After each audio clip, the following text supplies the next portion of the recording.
मिठाई वाला। मिथुन सागर नामक एक नगर में था एक मशहूर मिठाई की दुकान, किसान वाला मिठाई। दुकान का मालिक था रणवीर अग्रवाल।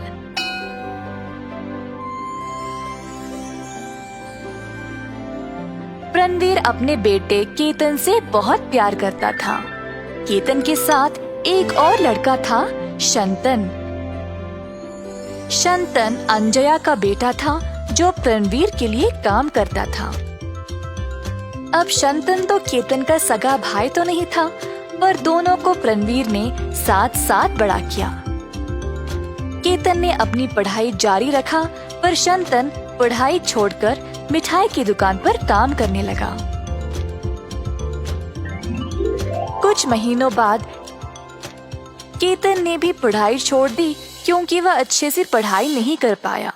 शंतन दुकान में ही काम कर रहा था और केतन ने बाकी पाठ्यक्रमों में जमा हो गया, जैसे कि मुक्केबाजी, घुड़सवारी, कराटे और बहुत कुछ।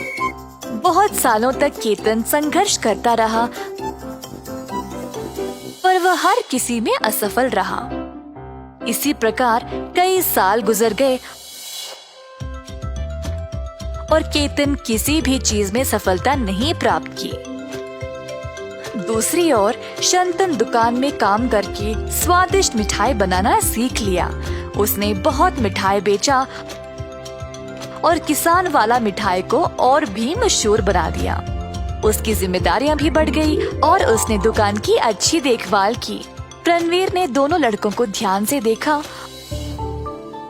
और फिर एक दिन केतन को अपने पास बुलाया। केतन, तुमने 12 साल बिताए कई पाठ्यक्रमों को सीखने में, पर तुमने कुछ नहीं सीखा।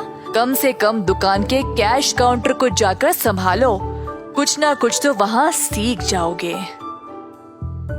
ये सुनकर केतन बहुत खुश हो गया। उसको ऐसा लगा जैसे पूरी दुकान उसी की है और हर एक जिम्मेदारी भी उसी की। अगले दिन केतन दुकान पर गया। अपने आप को कुछ ज्यादा ही महान समझकर दुकान पर उसने देखा कि शंतन सब कुछ बहुत अच्छे से संभाल रहा था। किसी ने केतन को भाव ही नहीं दिया और केवल शंतन की बात ही सुन रहे थे। केतन को जलन होने लगी और उसको समझ नहीं आया कि वह क्या करे। दिन समाप्त होने के बाद जब शंतन काम करने वालों को तनख्वाह दे रहा था, तब केतन बीच में आया और उसके हाथ से पैसे छीन लिए। ये मेरी दुकान है और अब से पैसे मैं ही संभालूंगा। उठो यहाँ से और जाओ। शंतन ने कुछ नहीं कहा और चुपचाप वहाँ से चला गया।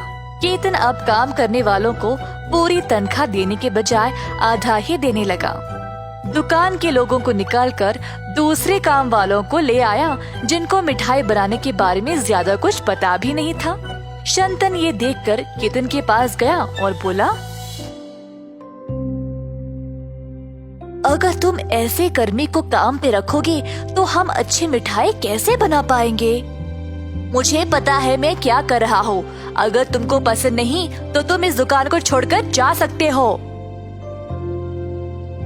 ये सुनकर शंतन दुकान जाना बंद कर दिया। जब रणवीर ने शंतन को घर पर ही देखा तो वह हैरान रह गया। रणवीर जानना चाहता था कि हुआ क्या, पर शंतन उसको कुछ नहीं बोल रहा था।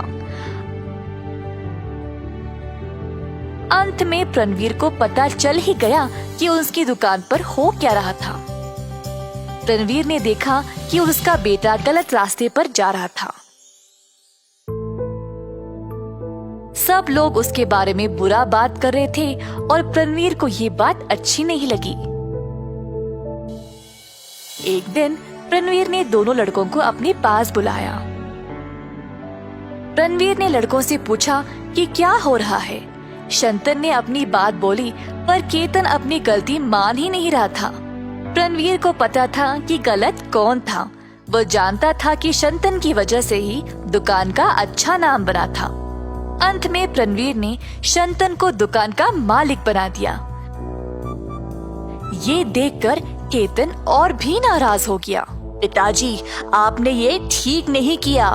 तुम किसी काम के लायक नहीं हो और उसके ऊपर तुम इतनी ईर्ष्या और गुस्सा दिखाते हो। इस तरह तुम एक अच्छा जीवन नहीं बिता सकते। तुम मेरी एक ही औलाद हो और मैंने 12 साल इंतजार किया तुम में बदलाव देखने के लिए, पर तुम इतने लापरवाह बन गए। अब तुम जो भी कहो, मैं निर्णय ले चुका हूँ। केतन घर छोड़कर चला गया और शंतन ने दुकान की सारी जिम्मेदारी ले ली और उसको फिर से अच्छे से चलाने लगा। बहुत दिन बीत गए और केतन को बाहर भी कोई नौकरी नहीं मिली। घर वापस आकर उसने अपने पिता से माफी मांगा। रणवीर ने केतन को माफ कर दिया और उसको शंतन का सहायक बनाया। कुछ ही समय बाद केतन ने शंतन से बहुत कुछ सीख लिया। दोनों भाइयों की तरह रहने लगे, एक दूसरे की सहायता करते हुए। इस कहानी से हम ये सीखते हैं कि कोई भी काम अगर मन लगाकर करोगे तो अवश्य सफल होंगे।